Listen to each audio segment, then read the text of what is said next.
This is Democracy Now!, democracynow.org, the War and Peace Report. I'm Amy Goodman. And I'm Nermeen Sheikh. Welcome to our listeners and viewers across the country and around the world. Israel's assault on Al-Shifa, the largest hospital in Gaza, has entered a fourth day. Al Jazeera is reporting Israel has blown up the entire specialist surgery center at the hospital, where thousands of Palestinians had sought refuge and medical care.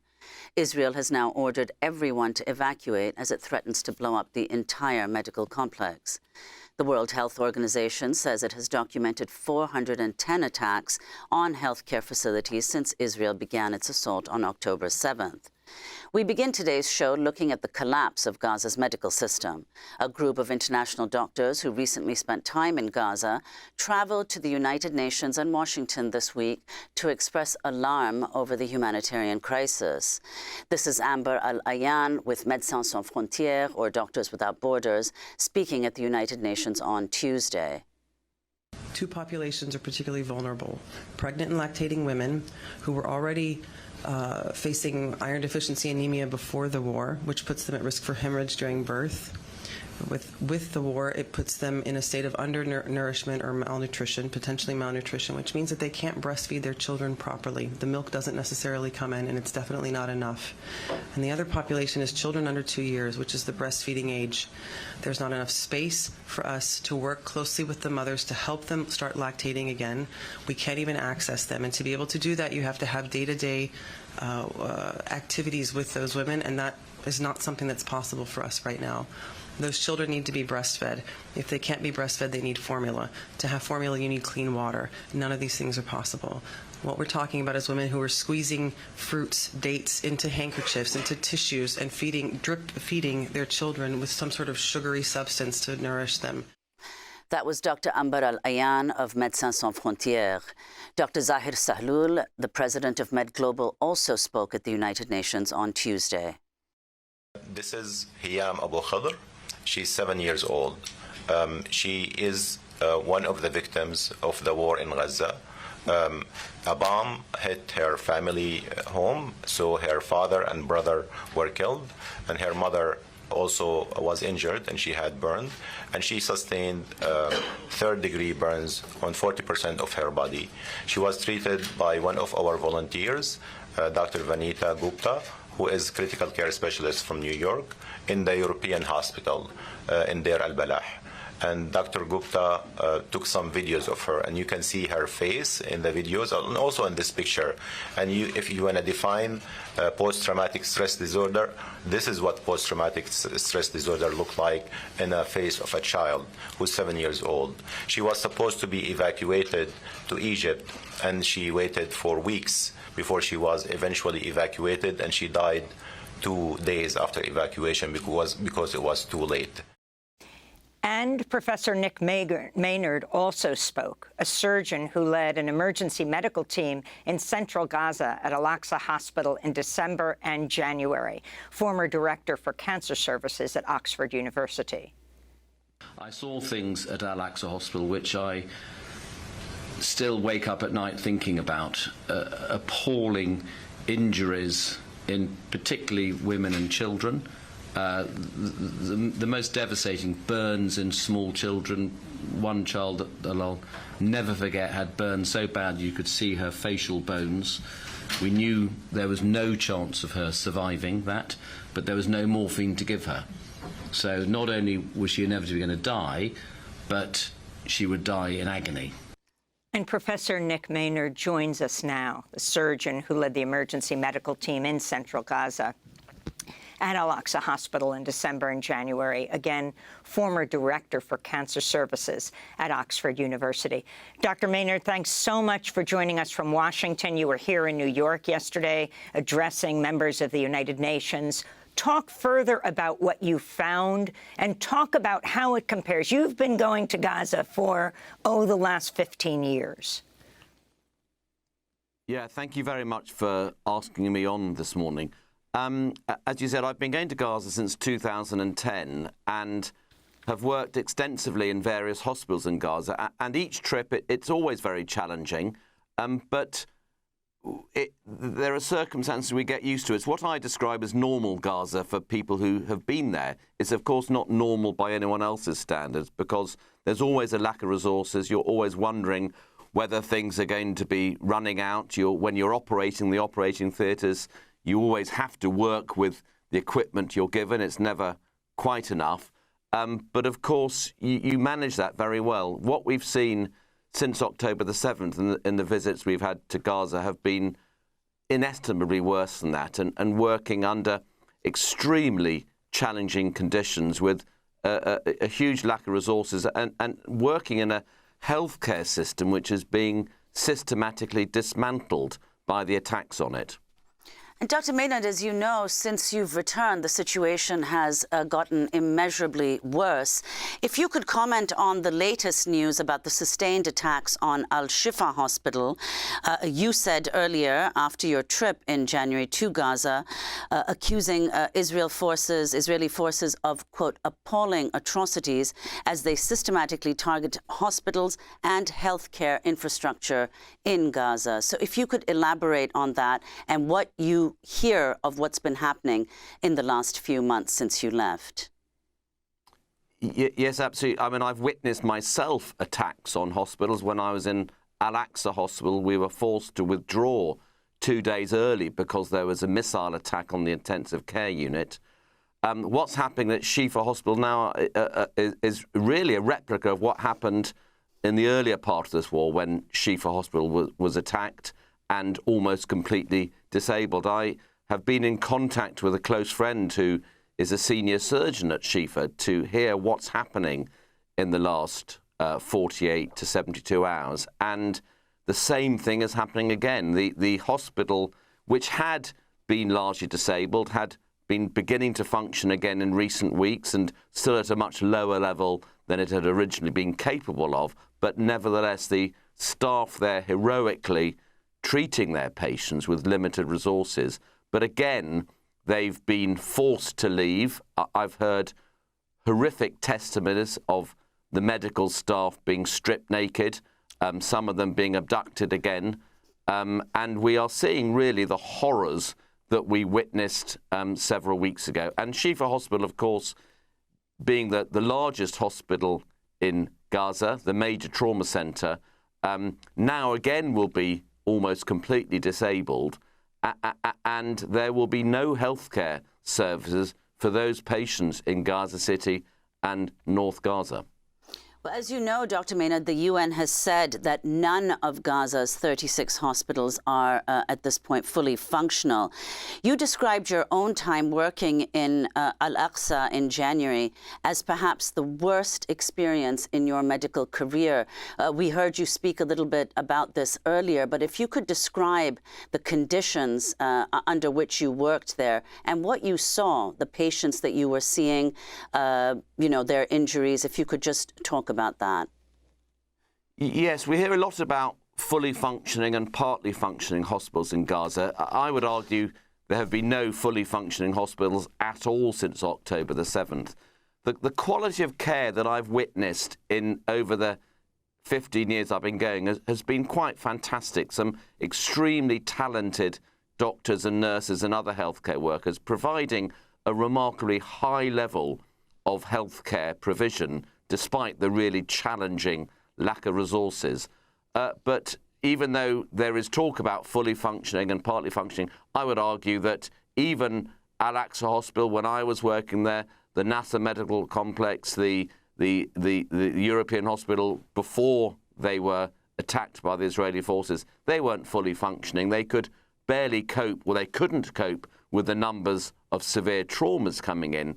And really, since October the 7th, no hospital facility has been managing to treat patients without trauma, all the communicable and non-communicable diseases. So I don't think any hospital is functioning properly at all, and won't do so until there is a cessation of the military activity. When I was in Al-Aqsa Hospital, we had very limited resources. I was operating most days. I'm a surgeon, so I was operating on major blast injuries to the abdomen and to the chest. I saw appalling injuries, mostly in women and children, but also in some men as well. and we operated under very challenging circumstances. Some days there were no sterile drapes to use to cover patients, so we had to make our own out of gowns. Some days there was no running water, so we couldn't scrub up properly. We had to try and sterilize our hands with alcoholic gel. The equipment we had to use in the operating theatres was very limited. Very limited numbers of sutures and needles to use, and very few instruments sometimes. Dr. Maynard, so really, can you tell us more about that little girl that you described at the news conference you held at the United Nations with the other doctors? Yes, this was a little girl who was managed by one of my close colleagues from Oxford, Dr. Debbie Harrington. It was a little girl with severe burns whose burns were so severe that you could see her facial bones through the burns. There was no prospect of her surviving these burns, and we knew she was going to die, but there was no morphine available in the emergency room that day, and that was a frequent occurrence during our stay there. So we knew she was going to die, but she had to die in agony. There was no way of relieving her pain. And what made it even worse, if it could be worse than that, was the fact that there was nowhere for her to die in privacy. She was lying on the floor of the emergency room at Al-Aqsa Hospital. There was nowhere else for her to go. So she died in public and in agony. And we witnessed many other examples like that. And I could spend a lot of time talking about the horrible things we saw. People dying without dignity, without pain relief. And I bore witness to things I would never, ever have expected to have seen in any healthcare setting. Dr. Maynard, can you talk about the condition of the doctors? A few months ago, we interviewed Dr. Hammam Allo, who was at Al-Shifa, and he would later die in a bombing. I had asked him, why doesn't he leave? And he said, you think that's why I went to medical school, to desert my patients? But can you talk about right now the number of doctors who have been arrested, who have died, who are hungry as they try to work? Yes, I've been profoundly humbled by the healthcare workers that I've met in Gaza, some of whom I've known for many years, some of whom I've met during my stay at Al-Aqsa Hospital. They've been working non-stop under the most appalling conditions since October the 7th. I go out to Gaza with medical aid for Palestinians. They have some heroic staff on the ground there who, again, are working under appalling circumstances. One of them, who lives in northern Gaza, couldn't move south because of his elderly parents. They've been living on bird seed. They've run out of animal feed now, so they're now eating bird seed. I've met doctors and nurses who have been physically and mentally broken by what they're going through, but still carry on working, refusing to leave their patients, because that is what their job is.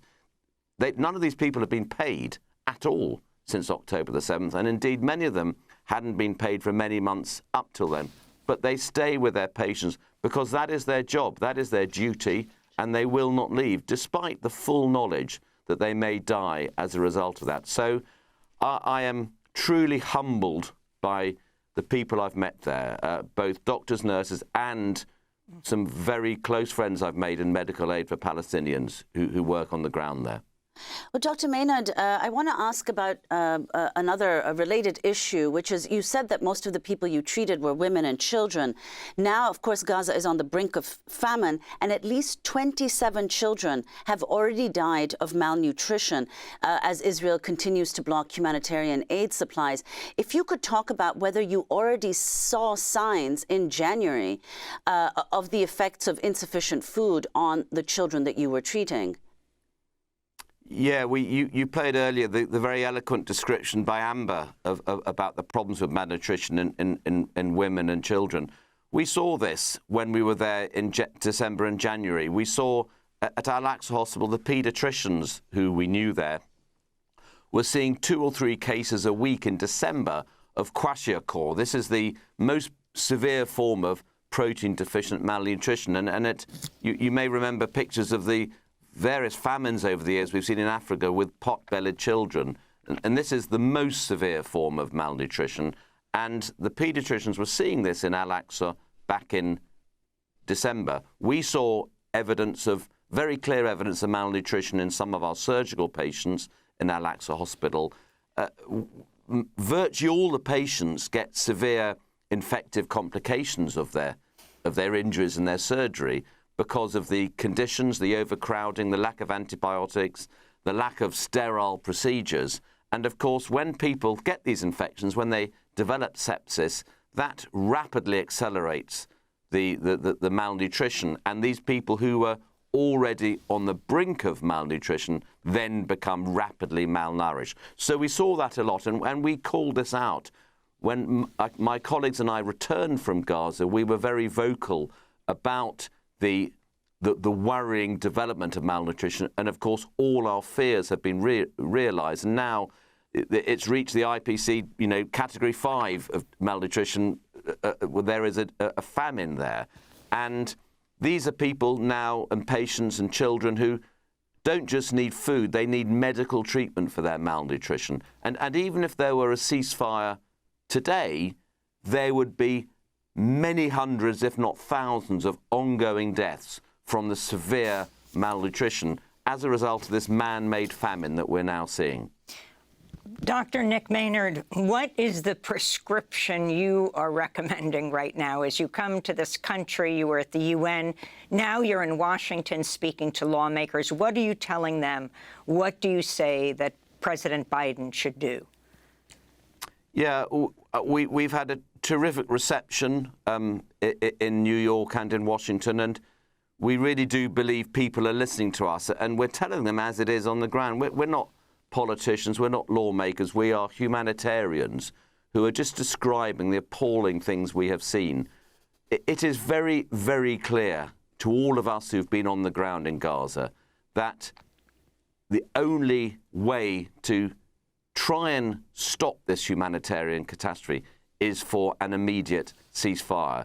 There's a lot of talk back in the UK and in the US about how to get aid to Gaza. We can talk about the fact that undoubtedly the best way to get aid is overland rather than via airdrops or via sea corridors. But even if they open up the land borders, the crossings, to get the aid in, the distribution of aid within Gaza is virtually impossible with the ongoing military activity. And what is crucial is that aid gets not only to Gaza, but within Gaza easily to get to particularly to northern Gaza, where we know there is now a famine. And so our message is that there has to be pressure on the Israelis to stop and Hamas to have a ceasefire so that that aid can be delivered throughout the whole of Gaza and humanitarian care and aid can start to work. Well, we know you have to get off to your first meeting today in Washington, D.C. Professor Nick Maynard, surgeon who led an emergency medical team in central Gaza at Al-Aqsa Hospital in December and January, former director for cancer services at Oxford University. Thanks so much for being with us.